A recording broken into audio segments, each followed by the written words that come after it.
Rĩrĩ ikuũ ciumanĩte na mbara cia kĩmũciĩ na mbere na kuonekana gũkũ bũrũri-inĩ.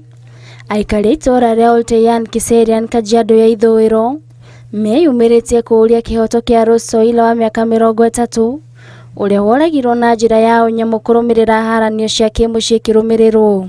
Hamwe na ũguo marori ũgitĩri mwena ũyũ ũgacĩrithio makĩria kuona nĩ maratangĩka mũno. It's so sad to see in our country going, instead of going forward, we're going backwards. I believe in the last 3 months we had about 97 cases. 3 months, 97 cases, which basically means that every month 30 women are being killed.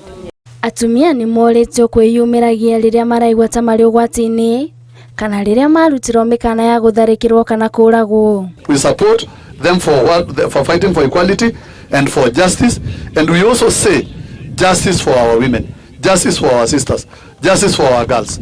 It must happen. Mũmbunge wa mwena ũyũ Lea Sankaire augĩte harĩ bata atumia maheo gĩtĩo na ihoto ciao irũmĩrĩrwo. Cibũ wa itũũra rĩrĩ akiuga nĩ mekũnyitanĩra na anyiti itemi matiganĩte nĩguo kũhukia mbara ici. It's about time that women felt safe in this country, na sisi tutafanya vyote iwezekanavyo ili wamama wetu, vijana wetu na kila mtu ambaye anaishi katika Kenya hii apate haki ya kuwa Mkenya. Handũ-inĩ ha Inooro TV, njĩtagwo Nduta wa Buthia.